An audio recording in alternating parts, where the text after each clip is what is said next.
बिस्मिल्लाहिर्रहमानिर्रहीम। नाजरीन अस्सलाम वालेकुम। मैं हूं आपका होस्ट मलिक जावेद इकबाल शानी आपकी खिदमत में हाजिर। और सियासी बैठक में आज आपके सामने बहुत सारी बातें होंगी और उन बातों में देखना यह है कि इस वक्त पाकिस्तान में हो क्या रहा है। अल-कादर यूनिवर्सिटी ट्रस्ट के मुतल्लिका इस वक्त केस इस तरह फंसा हुआ है जैसे कि आम कोई केस हो जिसका कोई वजन ना हो, और इस केस में जो ट्रस्टी हैं उनकी तरफ बिल्कुल नहीं देखा जा रहा, न झांका जा रहा है। इस केस में मैं आपको याद दिलाता चलूं कि सबसे पहले मलक रियाज का तस्करा आता है, उसके बाद फिर शहजाद अकबर का तस्करा आता है, फिर आसिफ सईद खोसा जस्टिस का तस्करा आता है, फिर बुशरा बीबी का तस्करा, और उसके बाद फिर फराह गोगी का तस्करा आता है। और इसमें दरमियान में एक फर्द और जुल्फी बहारी जिनका भी तस्करा शामिल है। ये वो लोग हैं जो इस ट्रस्ट के ट्रस्टी हैं, और पैसा 66 अरब रुपया कहाँ गया, कहाँ से आया, ये अभी तक गोलमोल हो रही है बात। इसके अलावा पाकिस्तान में जो इस वक्त सूरत हाल है वो ये है कि आग लगी हुई है और हमारे बाहर के ममालिक के चैनल हमारा मजाक उड़ा रहे हैं। पाकिस्तान तहरीक इंसाफ के चेयरमैन अभी तक अपनी गलती मानने को तैयार नहीं, ना ही वो तस्लीम कर रहे हैं कि हमारे ही कारकुनों ने कोर कमांडर हाउस को जलाया, या फिर कोई रेंजर चौकियां जलाई, या फिर किसी आर्मी पर्सन पे हमला किया। वो कहते हैं कि मैं अगर आज भी बाहर निकल आया तो फिर ये कौम फट जाएगी। मतलब ये कि वो झुकने को तैयार नहीं, तस्लीम करने को तैयार नहीं, बल्कि मारने और मरवाने पर तुले हुए हैं।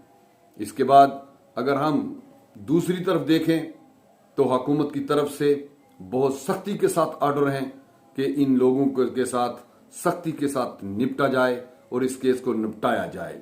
और आर्मी भी साथ साथ पूरे गुस्से में नजर आ रही है और कोई भी फैसला बहुत जल्द लिया जा सकता है। लेकिन साथ साथ एक और बात कि अगर पाकिस्तान तहरीक इंसाफ की तरफ देखा जाए तो फिर रात के फैसलों ने जो हंगामी फैसले हुए, हर शहर में मुल्तान से लेकर जनूबी पंजाब में कई शहरों में प्रेस कॉन्फ्रेंस हुई और उसमें कई MP MNA जो टिकट होल्डर थे उन्होंने रिजाइन ही नहीं किया बल्कि पार्टी को छोड़ देने का ऐलान किया। जिसके बाद पंजाब में अक्सरियती जो इनका था वो खत्म हो गया, अक्सरियत खत्म हो गई इनकी। अब अगर पंजाब असम्बली को दोबारा बहाल किया जाए या फिर दोबारा एक बार फिर गिनती की जाए तो पाकिस्तान तहरीक इंसाफ खत्म हो चुकी है। तो इसी पे तबसरा करते हैं, हम इसी पे बात करते हैं। हमारे अवसी पाकिस्तानी जनाब अल हाफिज ट्रस्ट UK के बानी हाफिज खलीलुर रहमान सलीमी साहब हमारे साथ मौजूद हैं। उनसे पूछते हैं कि वो इसके बारे में क्या कहते हैं। अस्सलाम वालेकुम सर। वालेकुम अस्सलाम वरहमतुल्लाह। जनाबे वाला क्या हाल है आपका? अल्हम्दुलिल्लाह अल्हम्दुलिल्लाह। आज जो सूरत हाल जा रही है या जिसके मुतल्लिका मैंने इस वक्त बात की है, आप इसके बारे में क्या कहना चाहते हैं? बिस्मिल्लाहिर्रहमानिर्रहीम। आज जो सूरत हाल इस मुल्क में पैदा हुई है और आगे जिस तरफ हालात जा रहे हैं और उन सबको बगौर देखा जाए और जो कुछ नज़र आ रहा है और जो जिस तरह बेयकीनी की सूरत हाल पैदा हुई है जी, इन सारी बातों को सामने मद्देनजर रखा जाए तो मैं समझता हूँ कि हालात इस नहज पे पहुंच चुके हैं कि इसका एंड होना बड़ा ज़रूरी है। ठीक। क्योंकि अगर आपने इस काम को अधूरा छोड़ दिया तो ये समझ लें कि मुल्क के साथ दुश्मनी के मुतरादिफ होगा। ठीक। और जो ये काम शुरू है, ये सिर्फ मैंने जो आज जो मैं पोस्टें देख रहा हूँ, सुबह मेरे एक दोस्त ने मुझे पोस्ट भेजी, जब वो मैंने देखी और लोगों के इस शख्स के मुतल्लिक जो ख्यालात थे, जो उन्होंने बयान किए, जो इसको फेवर करते हैं, वो इस कदर भयानक हैं कि आप सोच भी नहीं सकते। मैं अभी एक हदीस शरीफ, बुखारी शरीफ की हदीस है, उसमें रेफरेंस उन्होंने दर्ज किया है कि रसूलुल्लाह सल्लल्लाहु अलैहि वसल्लम का इरशाद ग्रामी है आप सल्लल्लाहु अलैहि वसल्लम का फरमान है कि मेरी शान को इस कदर मत बढ़ाकर पेश करें जिस तरह ईसा अलैहिस्सलाम के दौर में उन लोगों ने अल्लाह का जैसे उनको बेटा बना दिया, और मेरी शान को उतना ही बयान करें जितना मुझे मेरी शान के मुताबिक अल्लाह का हुक्म है। और ये शख्स, मैं इसको कैसे किस तरह के अल्फाज से नवाजूं, और मेरे अंदर वो जो जज्बात हैं, जो लोगों की मैंने बातें सुनी हैं इसके मतलब, वो बच्चे की गेम से लेके और दूसरे जो बड़े, बल्कि आपके ये जो सिंगर हैं इब्राहिम हक, उन्होंने बड़ी फजूलियात बकवास की हैं इसके मतलब कि जो कुछ वो इसको समझते हैं।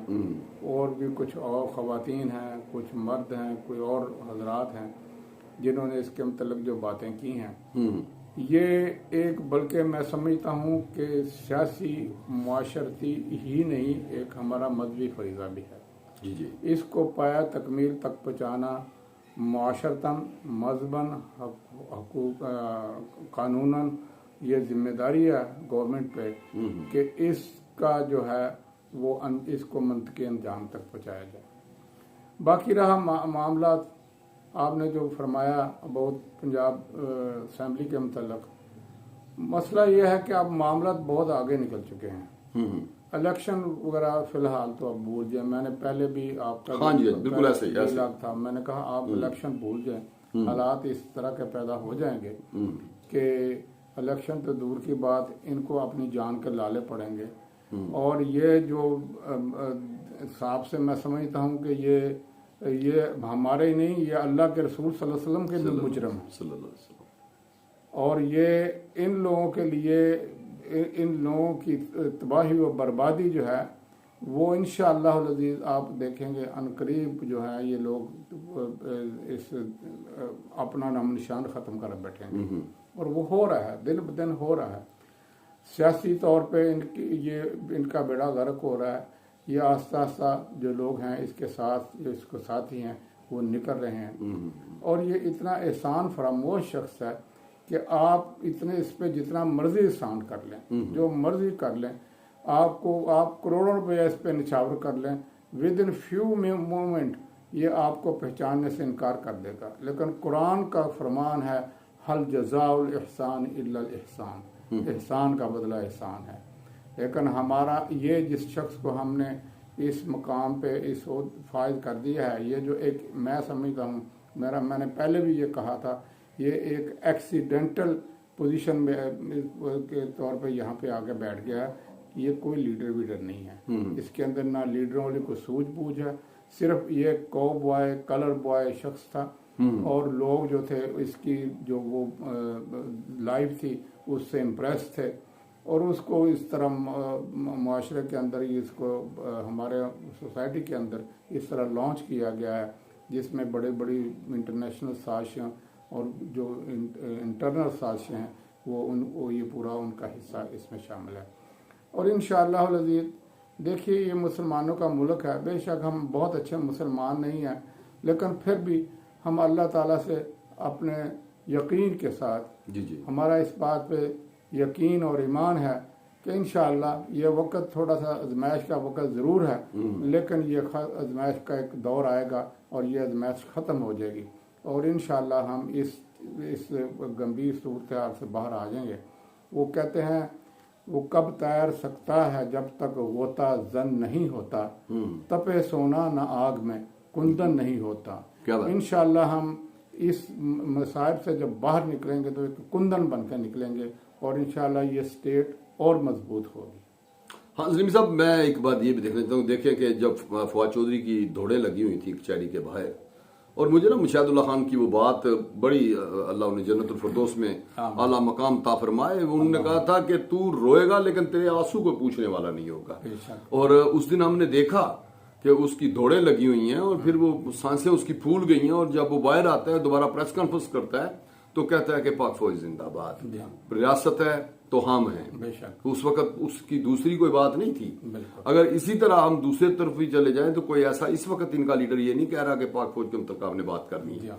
सिर्फ हट दर्मी में अगर कोई उतरा हुआ है तो सिर्फ इमरान खान, जो अभी तक कह रहा है कि मैं बाहर निकलूंगा तो अवाम फट जी। जाएगी, अवाम ये कर देगी। हालांकि इस वक्त जो हम सियासी सूरत-ए-हाल को देख रहे हैं पाकिस्तान में, या फिर अवामी नजरियों को पढ़ रहे हैं, तो अवाम इस वक्त अगर इमरान खान कहे बाहर निकलो तो अवाम नहीं निकलेगी। क्यों नहीं निकलेगी? इसलिए कि इस वक्त पाकिस्तान आर्मी का जो नुकसान हो चुका है, उस नुकसान को पाकिस्तानी कौम देख कर शर्मिंदा है और दोबारा ऐसा कदम उठाने के लिए तैयार नहीं है, और ना ही एक ऐसे फजूल शख्स के पीछे भागेगी कि जिसके पीछे लगकर अपना ही नुकसान हमने करना है। आप क्या कहते हैं इसके मुतल्लिक़? बेशक इसमें कोई शक व शुबा नहीं है, और ये मुल्क और कौम जो है, इसकी जो असल जान है वो हमारी आर्मी है। और ये जो हम पाकिस्तान आर्मी है, हमें इस बात के खुदा का खौफ करना चाहिए कि हम रात को आराम की नींद सो रहे होते हैं और ये अपनी सरहदों पे हमारी हिफाजत के लिए अपनी जानों के नजराने पेश कर रहे होते हैं। जी जी।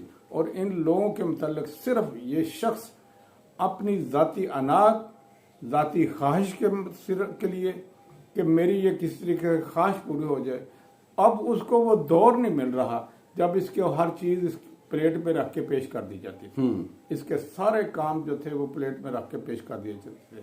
वो ये अभी तक इस बात को कबूल करने के लिए तैयार नहीं है। वो उस साइकिल से बाहर नहीं निकल पा रहा कि ये मेरे साथ हुआ क्या है। हुआ सिर्फ ये है कि ये मकाफात अमल है। जबर जो है वो ज्यादा देर तक नहीं रहता, वो अपने मंतकी अंजाम को जरूर पहुंचता है। बिल्कुल बिल्कुल। लेकिन इस शख्स ने बजाय ये है कि अगर अल्लाह ने इसको मौका दिया था तो ये वाकई इस मुल्क का, जैसे इस मुल्क को एज ए सरपरस्त बना के हमने अपने ऊपर बिठाया, अगर वाकई ये कौम के दर्द पे, कौम के दिलों पे, कौम के बच्चों पे हाथ रखता और आज ये और उस तरह ये काम करता और बड़ा दिल करता, ये वो शख्स है कि इसके साथ जो भी एहसान करे ये उसको डंग मारता है। हजरत अली रज़ी अल्लाह ताला का कौल है, आपने फरमाया जिससे एहसान करो उसकी शर से बचो। ये वो शर है ये शख्स जो है, और इसमें जिसने भी एहसान किया है इसने उसको डंग मारा है।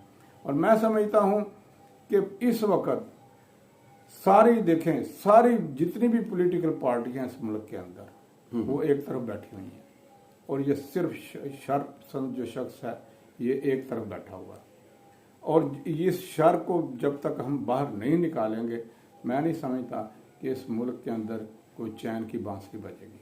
बहुत शुक्रिया सीम साहब आपका, आपने कीमती टाइम दिया। नाज़रीन, आप देख रहे हैं इस वक्त हमारी सियासी बैठक, और इसमें हम वजाहत ये करते चलें कि इस वक्त इमरान खान घुटने टेक चुके हैं, और इस हद तक टेक चुके हैं कि कह रहे हैं कि हाफिज आसिम मनीर हैं जो, वो मैंने कहा था कि उनकी पॉइंट, मैंने किसी बाजवा साहब को कहा था कि अपनी मर्जी कर ले, जो भी होगा मैं कबूल करूंगा, लेकिन इस वक्त आसिम मनीर मेरी बात क्यों नहीं सुन रहे या मेरे साथ क्यों नहीं चल रहे मुझे नहीं पता। मैं तो बार बार कोशिश करता हूं कि उनसे रब्ता करूं, लेकिन वो मेरे साथ को रब्ता नहीं कर रहे। रब्ता करने का मकसद है, और उसके बाद ये भी कहते हैं कि मैं इक़्तिदार में आ गया हूं तो मैं वादा करता हूं कि मैं इनको कभी कुछ नुकसान नहीं पहुंचाऊंगा, इनको अपने ओहदे से फारग नहीं करूंगा। यानी इतनी बातें वो अभी जहन में सोच रहे हैं कि मैं आऊं तो क्या ना करूं। तो ये अहमकाना सोच है जो कि उनके जहन में है, वो इमरान खान को निकालनी होगी। और आप रहिएगा हमारे साथ, इंशाअल्लाह ताला मिलते रहेंगे।